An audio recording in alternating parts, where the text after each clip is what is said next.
তুর্কি president Recep Tayyip Erdogan Israel আক্রমণের হুমকি দিয়েছেন এমন একটি মিথ্যা ও ভিত্তিহীন সংবাদ প্রকাশ করে তীব্র সমালোচনার মুখে পড়েছে ব্রিটিশ প্রভাবশালী দৈনিক দ্য টেলিগ্রাফ।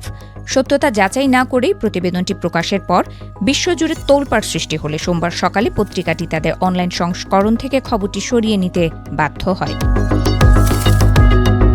টেলিগ্রাফের ওই প্রতিবেদনে দাবি করা হয়েছিল, দক্ষিণ লেবাননে ইসরায়েলি বোমা বর্ষণের প্রতিক্রিয়ায় এরদোয়ান ইসরায়েলকে সামরিক অভিযানের হুমকি দিয়েছেন।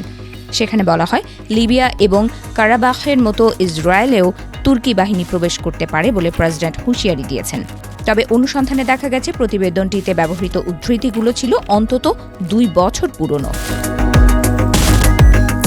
মধ্যপ্রাচ্য বিষয়ক সংবাদ মাধ্যম মিডল ইস্ট আই জানিয়েছে, টেলিগ্রাফ মূলত 2024 সালের জুলাই মাসে এরদোয়ানের দেয়া একটি ঘরোয়া সভার বক্তব্যকে বর্তমান প্রেক্ষাপটে চালিয়ে দিয়েছিল।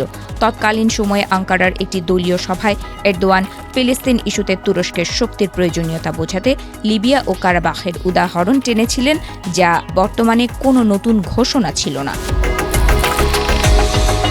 ভুল স্বীকার করে টেলিগ্রাফের একজন সিনিয়র সম্পাদক সামাজিক যোগাযোগ মাধ্যম এক্সে জানিয়েছে, সংবাদটি সরিয়ে নেওয়া হয়েছে।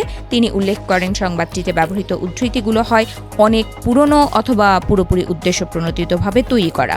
সঠিক তথ্য যাচাই না করে এমন সংবাদ প্রকাশ করায় পাঠকদের কাছে বিব্রতকর পরিস্থিতি সৃষ্টি হয়েছে। এই ঘটনার তীব্র প্রতিবাদ জানিয়ে সোমবার তুরস্কের যোগাযোগ অধিদপ্তর থেকে একটি আনুষ্ঠানিক বিবৃতি দেওয়া হয়েছে। তুরস্ক সরকার বলেছে, টেলিগ্রাফের ওই প্রতিবেদনটি সম্পূর্ণ ভিত্তিহীন এবং আঙ্কারার ভাবমূর্তি ক্ষুণ্ণ করার জন্য একটি অপচেষ্টা মাত্র। এই ধরনের বিভ্রান্তিকর সংবাদ আঞ্চলিক স্থিতিশীলতা নষ্ট করার জন্য পরিকল্পিতভাবে ছড়ানো হচ্ছে বলেও বিবৃতিতে অভিযোগ করা হয়। তুরস্কের পক্ষ থেকে আরও জানানো হয়, দেশটি সর্বদা আন্তর্জাতিক শান্তি ও বেসামরিক নাগরিকদের সুরক্ষায় কাজ করে আসছে। এরদোয়ানের বক্তব্যকে বিকৃত করে ইসরায়েল তুরস্ক উত্তেজনাকে আরও উস্কে দেওয়ার চেষ্টার নিন্দা জানিয়েছে আঙ্কারা। তারা বলছে, কোনো তথ্য প্রমাণ ছাড়াই একটি নামী সংবাদপত্রের এমন আচরণ সাংবাদিকতার নৈতিকতা বিরোধী। টেলিগ্রাফের এই ভুয়া খবরটি মুহূর্তে ইসরায়েলি সংবাদ মাধ্যমগুলোতে ছড়িয়ে পড়ে। জেরুজালেম পোস্ট এবং মাআরিভের মতো প্রথম সারির ইসরায়েলি পত্রিকাগুলো কোনো যাচাই ছাড়াই এই সংবাদ প্রচার শুরু করে।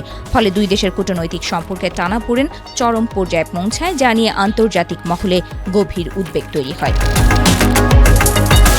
বর্তমানে তুরস্ক ও ইসরায়েলের মধ্যে ভূ রাজনৈতিক লড়াই তুঙ্গে রয়েছে। সম্প্রতি ইসরায়েলের প্রধানমন্ত্রী বেনিয়ামিন নেতানিয়াহু এবং প্রেসিডেন্ট এরদোয়ানের মধ্যে পাল্টাপাল্টি বাকযুদ্ধ পরিস্থিতিকে আরও উত্তপ্ত করে তুলেছে। এমন সংবেদনশীল সময়ে একটি ভুল সংবাদ যুদ্ধের শঙ্কা তৈরি করতে পারত বলে মনে করছেন বিশ্লেষকরা।